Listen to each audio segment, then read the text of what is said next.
the target doesn't see it coming. No warning, no time to react, just a sound like the sky tearing open and then nothing where something used to be.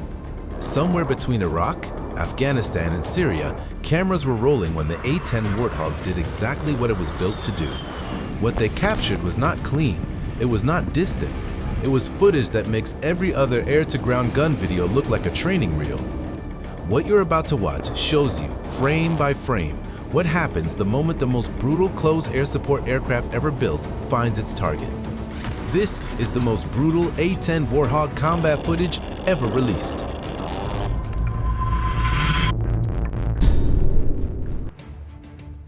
The airframe was designed around the gun, not the other way around.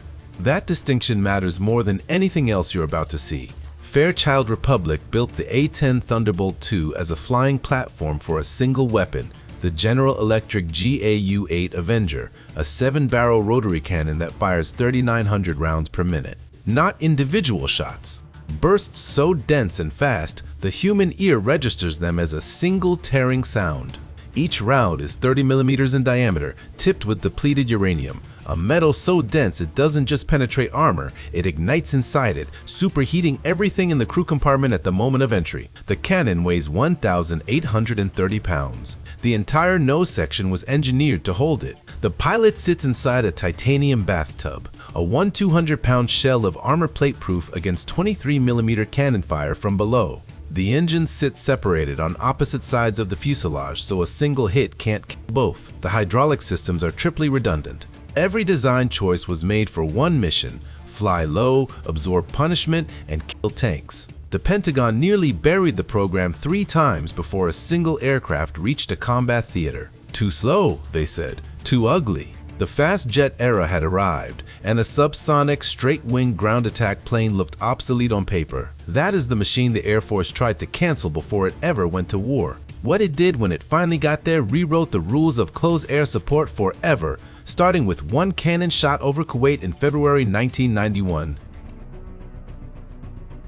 February 6, 1991. Captain Robert Swain is threading his A-10 through smoke-choked skies over Kuwait when something crosses his visual: a BO-105 helicopter, Iraqi military markings, flying low and slow like it owns the airspace.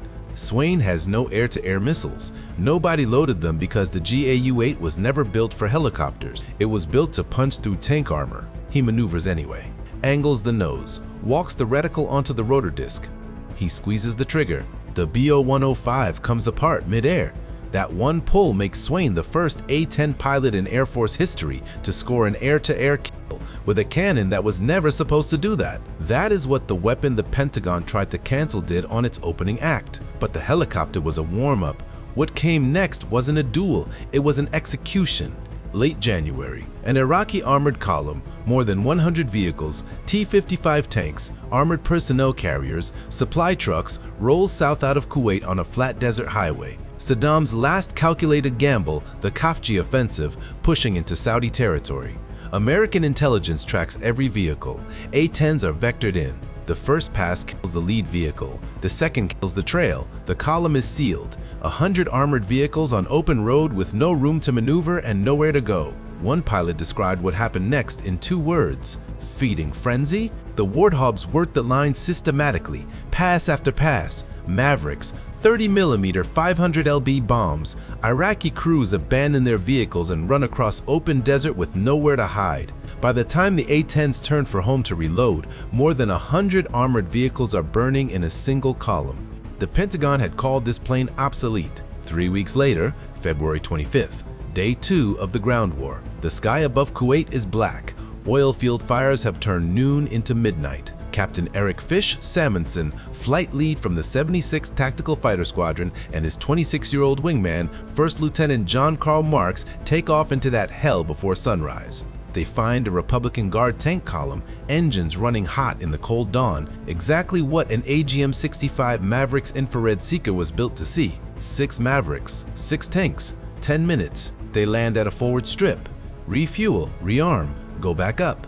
They do it 3 more times that day. By sunset, Salmonson and Marks have destroyed 23 Iraqi tanks between them in a single day. No pilot from any Air Force on Earth has beaten that number since. When Desert Storm ended, the official tally gave the A-10 community nearly 1,000 Iraqi tanks, over 1,300 combat vehicles, and 926 artillery pieces across 8,100 sorties.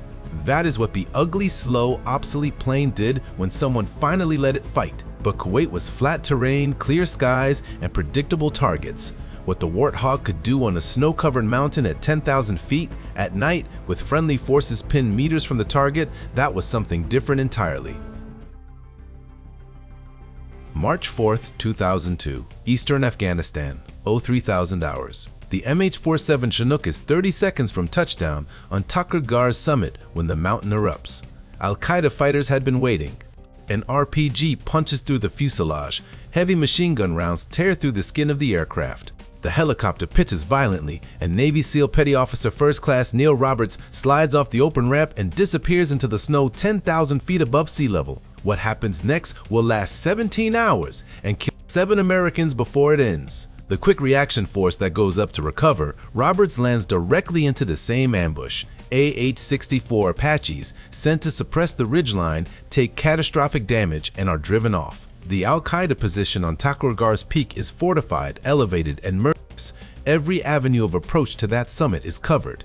The SEALs and Rangers pinned on that ridge are not running low on time. They are already out of it. That is when the radio call goes up for the A-10. 2 Warthogs from the 23rd Fighter Group push hard toward the coordinates. The problem is immediate and brutal. Takur Ghar sits at 10,469 feet. The aircraft performance margins at that altitude shrink fast. The target area and the friendly positions are separated by meters, not miles. This is not a clean gun run. This is a trigger pull where a single degree of error kills the men you are trying to save. Captain John Larson rolls in on the first pass. The cockpit gun camera is running. In the footage, you can see the ridgeline, the fortified enemy bunker, and the thermal signatures of pinned American soldiers close enough that they nearly overlap with the target reticle. Larson squeezes the trigger. The GAU-8 speaks.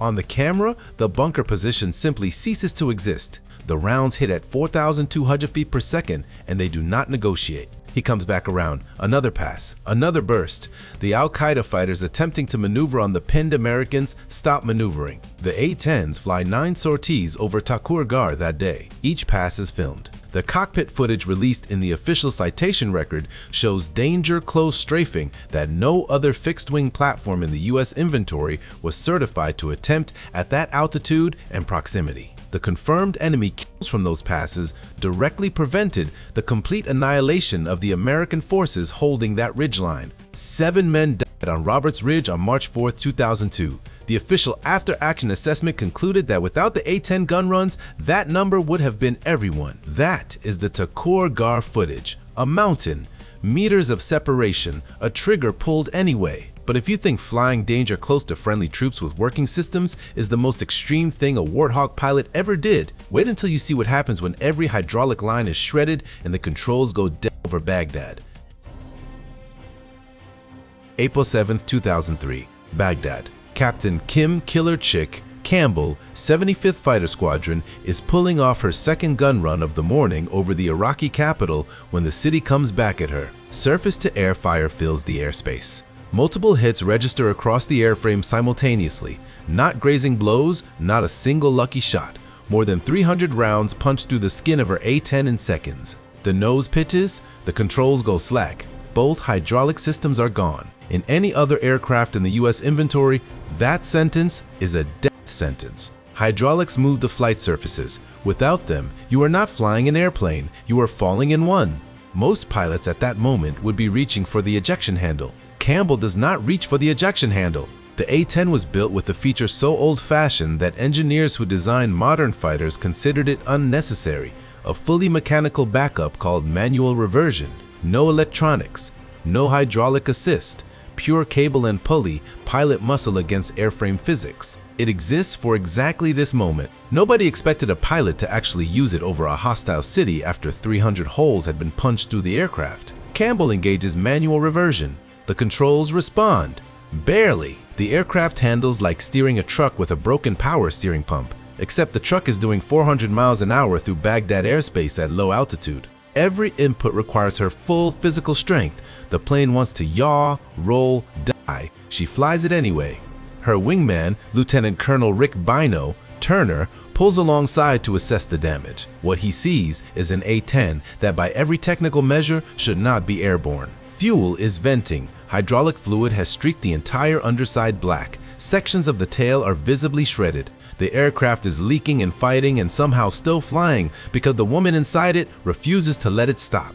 The decision point: eject over Baghdad or nurse the aircraft back to Talil Air Base, 60 miles south. Campbell flies it home.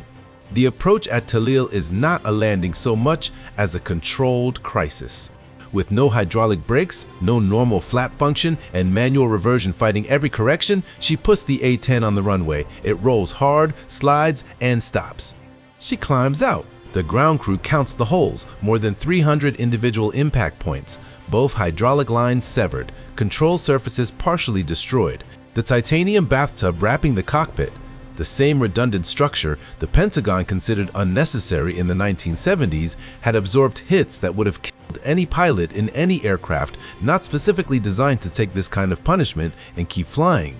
The Air Force awards Campbell the Distinguished Flying Cross. The citation language is careful and precise, as military citations always are. What it documents, stripped of formality, is a pilot who made a choice that contradicted every survival instinct and every technical probability, and then executed it with enough precision to land a destroyed aircraft on a runway instead of a crater in a hostile city. That is the Campbell footage, not the gun runs. The landing, a dead machine brought home on willpower and cable wire. The A-10 was the only aircraft she could have survived that engagement in. That is not opinion. That is engineering. But everything you have seen so far, Roberts Ridge, Baghdad, the tank columns of Desert Storm, happened when the enemy could at least see the Warthog coming. What happens in Kobani in 2014 is different. The targets are in buildings, in streets, meters from the people the A-10 is there to protect. And the gun camera footage from those missions is the most visceral record of what this aircraft actually does to human beings that has ever been made public. October 2014, Kobani, Syria.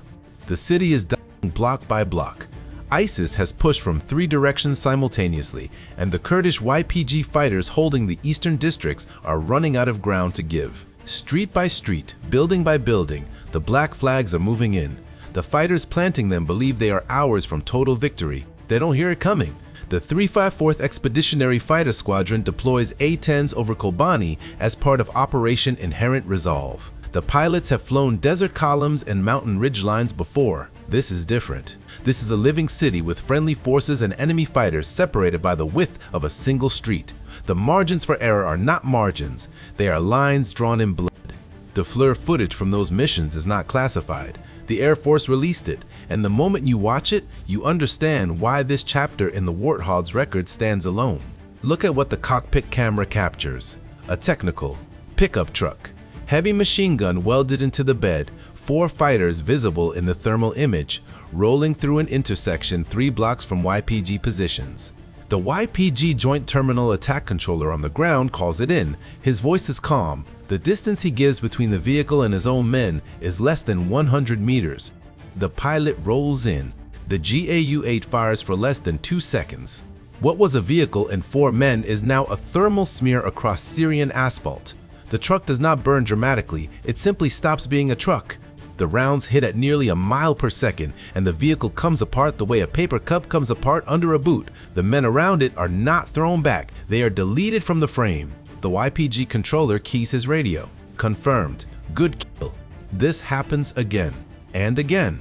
An ISIS position dug into a 3-story building. Fighters using upper floors to suppress Kurdish fighters pinned in a courtyard below. The FLIR shows heat signatures through the walls, multiple bodies, close formation. The pilot makes one pass. The upper floors collapse inward. The heat signatures disappear. The ground team breaks out of the courtyard within 4 minutes of the strike. A column of 8 vehicles moving up a supply route in daylight. ISIS commanders apparently believing coalition aircraft were too cautious to engage this close to civilian infrastructure. The A-10 pilot works the column from the lead vehicle back. Each vehicle disintegrates in sequence. The third cooks off secondary explosions for 90 seconds after the gun run ends, ammunition or fuel or both. This is the footage the Pentagon released to demonstrate what the campaign was accomplishing. What they perhaps did not fully anticipate is that it also demonstrated something else, that no other aircraft in the American inventory could have done this work. The F-16 and F-15E were also flying Inherent Resolve missions. The A-10 was the one the YPG controllers asked for by name when the enemy was close enough to smell. The loiter time, the low altitude stability, the gun that hits hard enough to kill technical with a burst short enough not to endanger the street behind it. By November 2014, the A-10s over Kobani had logged hundreds of sorties and contributed directly to halting the ISIS advance. The black flags stopped moving. The YPG held. That is the Kobani footage.